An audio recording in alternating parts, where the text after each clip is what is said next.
What's up, movers? I'm Coach Howe here, and today we're looking at a range session. And if you're coming out here and just setting up, starting to swing away, it's going to be a problem. We need to properly warm our bodies up first before we start moving. And just like any workout session, we're out here moving our body, asking for some high demands. So it's really important that we warm up properly. 3 of my favorite warm-up drills to do before swinging range session, even before a round, be 3 things here. We're gonna do some rockers, we're gonna do a little pigeon hold, get a nice little stretch there, and then we're gonna come into some drop-ins. And I'll talk about why we're doing these movements. But let's just go ahead and get started. First and foremost, do about 2 minutes of rockers. We can do a couple different variations here, but my little practice mat here is a perfect little yoga mat that the range is already providing me. So I'm gonna just go ahead and take advantage of the soft ground and get on all fours here and just start banging out some rockers. You can tuck those toes, you can keep those feet, the top of the feet flat to the floor, whatever's really feeling good for you. Give you a couple different points of view here, just kind of check out, see what I'm doing. You can tuck those toes, like I said, or go top of the feet flat into the ground, and just kind of waning and waxing in and out of our hips, bouncing left to right, come bilaterally here, back and forth, just warming up, getting the hips warmed up, activating the glutes and the hamstrings. And this is just so good for golf because if you know or have heard of extending into the ball or extending into the golf swing, you know, a lot of common amateur golfers are gonna have the problem of coming into their swing here. And when we do deadlifts or kettlebell swings, this is the hip extension motion that we want to always avoid in the golf swing, but a lot of people train for this. So there's a big reason why I'm out here doing rockers, because I'm actually training my hips to come back, to access my glutes, find space, clear the hips, and it's exactly what we would be doing in the correct golf swing. Hips back, clearing, rotating through. That's what your hips need to do in the golf swing.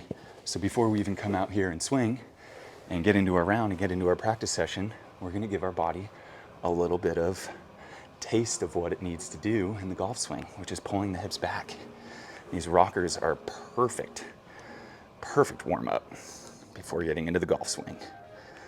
Next movement here we're gonna check out is gonna be the pigeon pose. So we're just gonna take our rocker position and we're gonna choose a hip. I'm gonna go left hip first. So from rockers, laterally shift to my left, take my feet from 6 to 4 o'clock, elevate that right leg, make sure I've got that left glute loaded, and I'm gonna sit back here and pull myself nice and tall out of this left hip.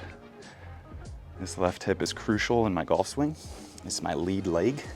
This is where I transfer all of my weight into my front foot, and I really need a lot of stability. I need a lot of strength. I need a lot of balance. I need to be able to access this left hip to have a good golf swing. So we're gonna sit into this hip, find this hip, hang out here, maybe get a little thoracic extension and rotation here. Once again, all of these movements are really favoring the golf swing.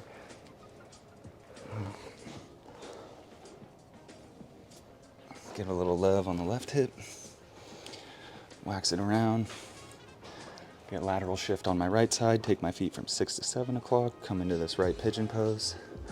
I'll hang out here for another minute.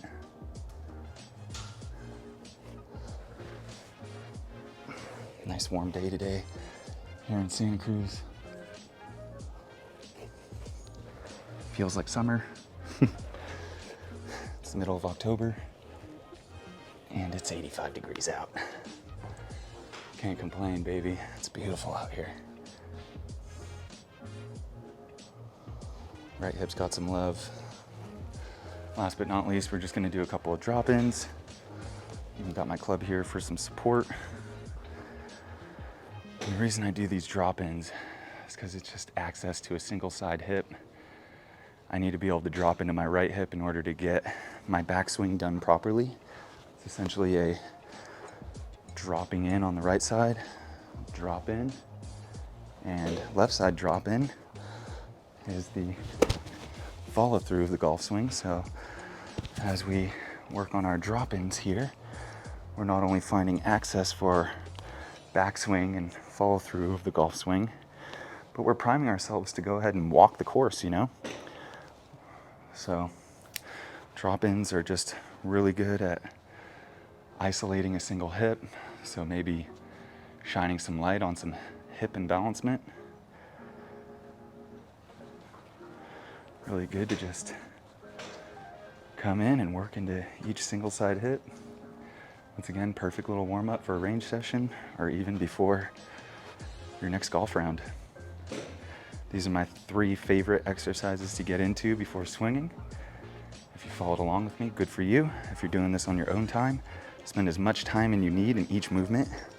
And when you finish, recognize how smooth and buttery the golf swing feels. Good stuff. We'll see you next time.